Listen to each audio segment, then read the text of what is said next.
Olá! Esse é o nosso vídeo de devocional.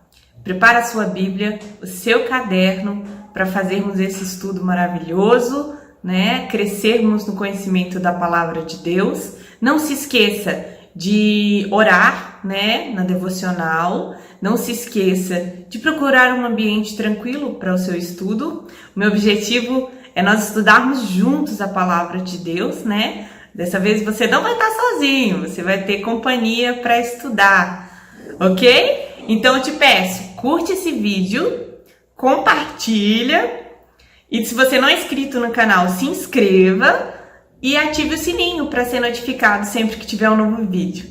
Então, vamos para o estudo!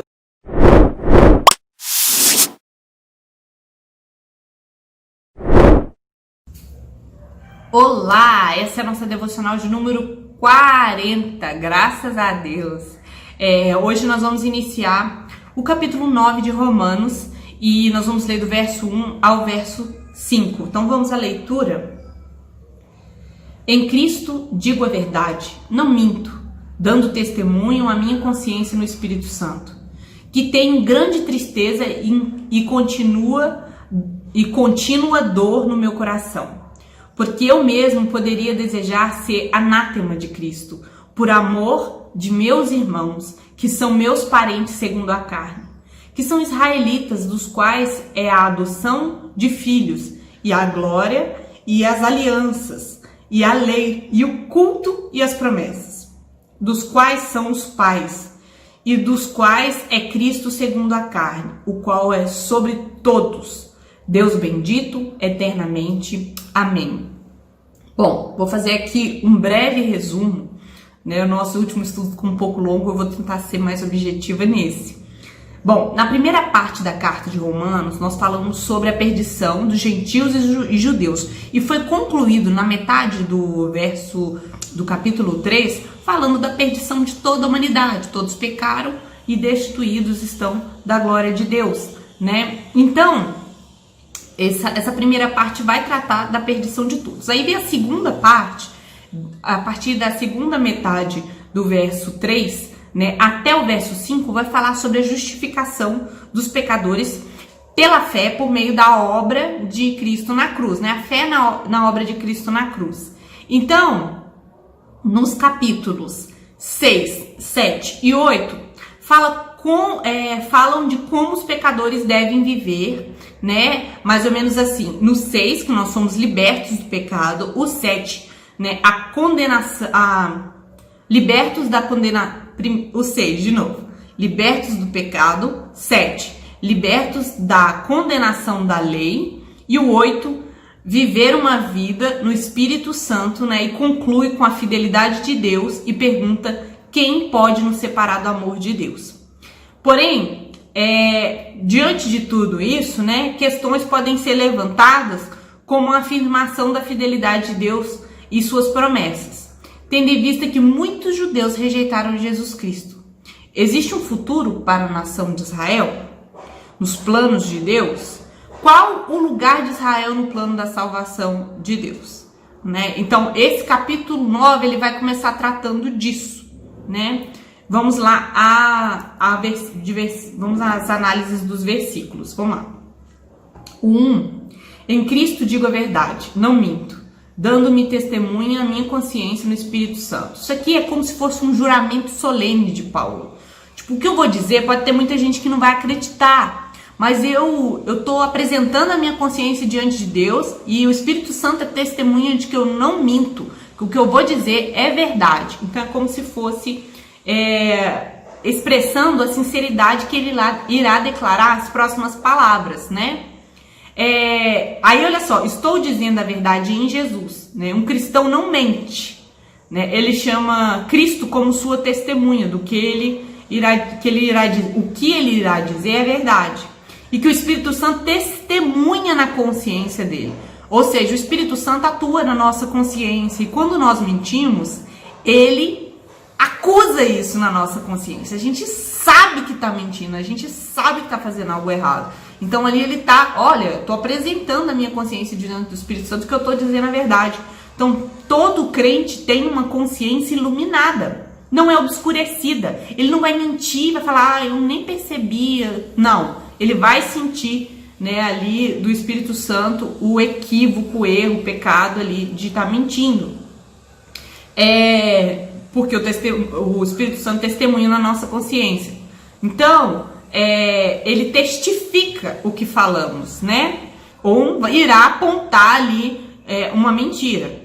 O que eu digo é verdade, sou de Cristo e não minto. Ou seja, todo aquele que é de Cristo não deve mentir, né? E o Espírito Santo confirma na minha consciência que o que eu digo é verdade.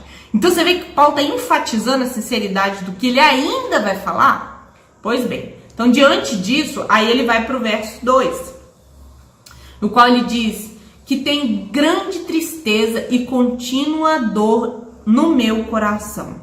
Então Paulo está falando, a dor que ele sentia ali, né, era uma dor emocional, uma grande tristeza, angustiante, incessante, ou seja, não tem fim, tá o tempo todo ali doendo, né, e é no coração, né, pelo quê, né, pela rejeição de Israel a Cristo, né.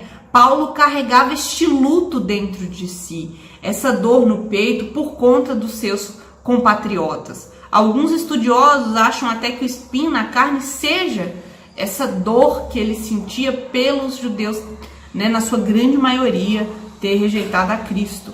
Então, ele está expressando isso no verso 2, que ele sente muito por isso. E aí o verso 4 vai dizer assim, que são israelitas, dos quais é a adoção de filhos, e a glória, e as alianças, e a lei, e o culto, e as promessas. Então ele começa a falar aqui no verso 4, desculpa, eu fui pro verso 4, mas tem o verso 3, deixa eu ler o verso 3. Porque eu mesmo poderia desejar ser anátema de Cristo, por amor de meus irmãos, que são meus parentes segundo a carne. O que ele está dizendo nesse verso 3? Ele está dizendo o seguinte, ele mesmo iria para o inferno se isso salvasse seus irmãos, né? Então assim, ele até se faria maldito, né, para que seus compatriotas fossem, né, salvos. Então ele aceitaria ser separado da graça, separado de Cristo, para que seu povo reconhecesse a graça de Deus, né? Então assim, quanto mais os judeus batiam em Paulo, quanto mais eles iam contra Paulo, Paulo mais ia nas sinagogas e pregava. Paulo chegava na cidade, a primeira coisa que ele fazia era ir na sinagoga e pregar para os seus compatriotas, para os judeus, né? Então assim, ele sentia muito por essa rejeição, né? E aí ele começa a dizer o seguinte, no 4, que são israelitas, dos quais é a adoção de filhos, é a glória, é as alianças, é a lei, é o culto e as promessas. Então ele está falando do tanto de benefícios que os judeus tiveram da parte de Deus, esses privilégios que eles receberam de Deus. Primeiro, são israelitas, são de uma raça escolhida por Deus, os descendentes de Abraão, Isaac e Jacó. Então assim, é uma dádiva, né?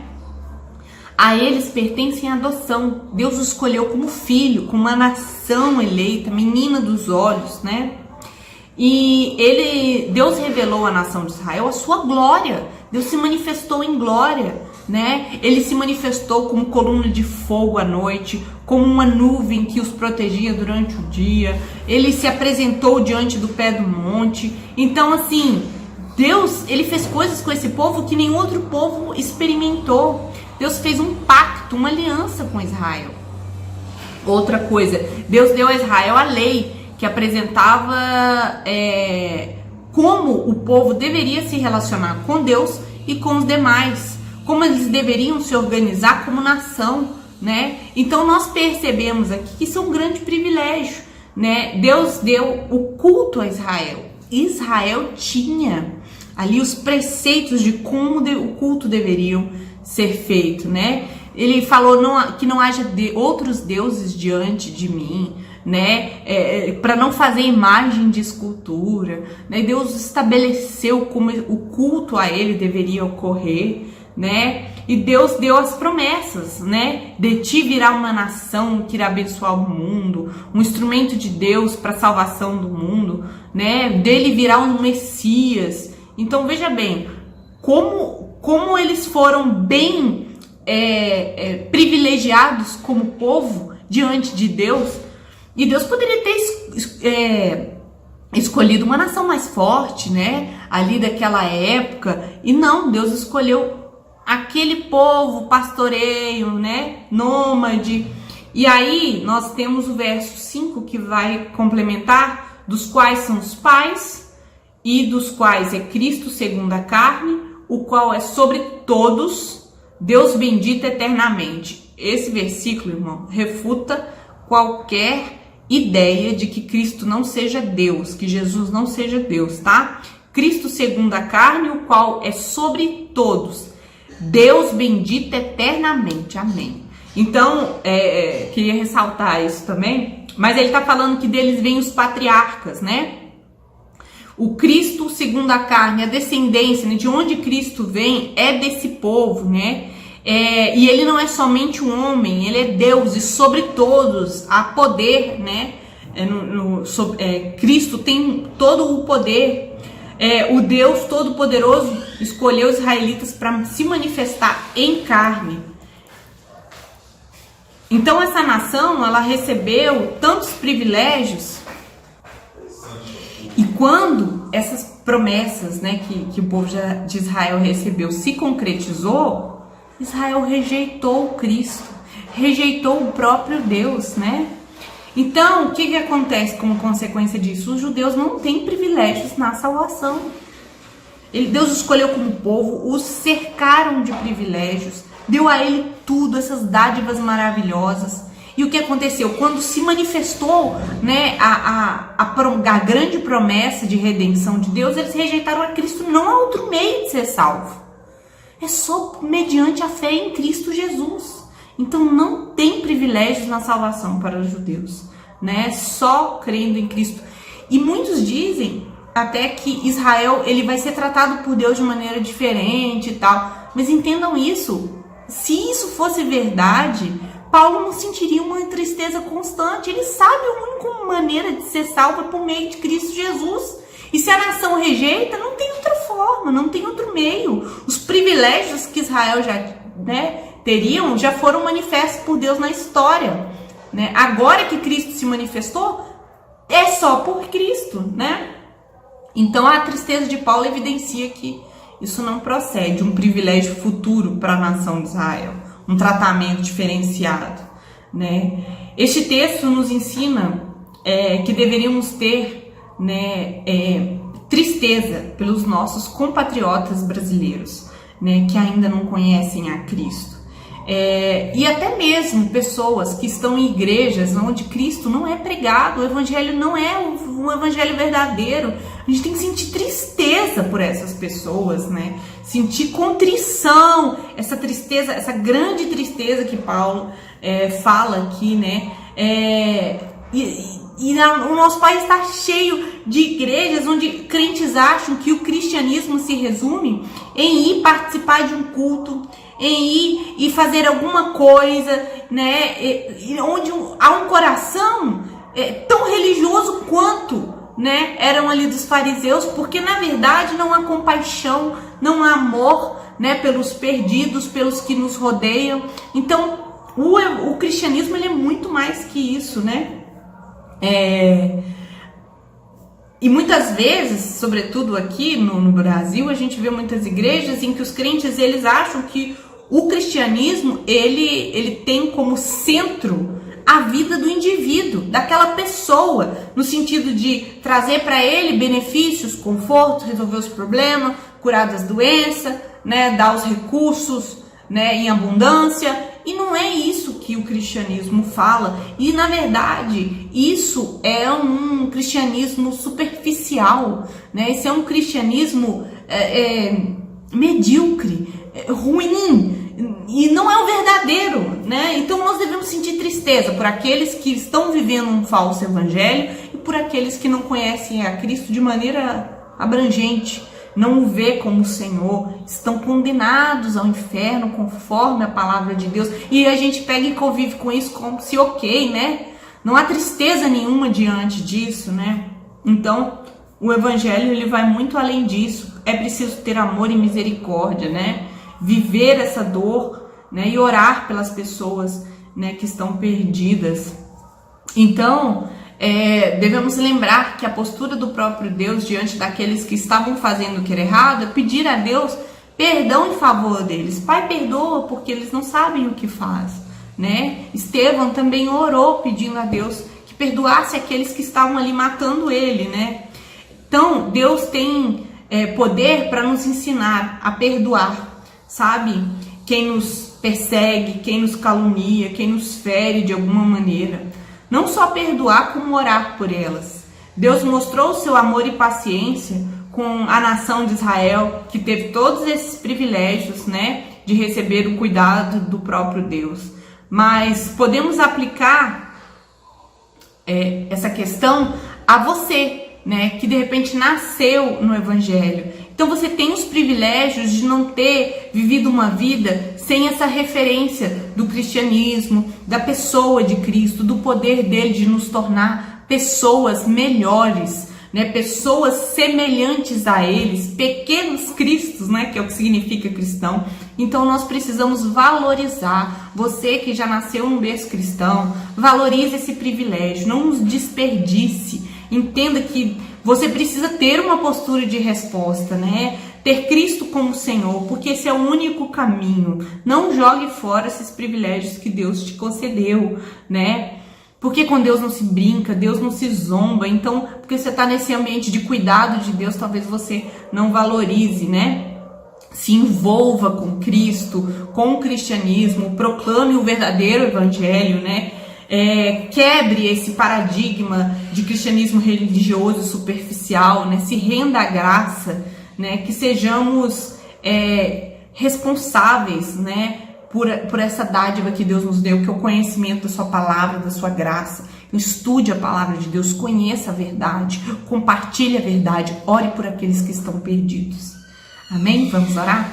Senhor, muito obrigado pela tua graça. Entendemos ali a dor de Paulo pela sua nação, ó Deus, pela a nação de Israel que rejeitou o Cristo, o Messias prometido.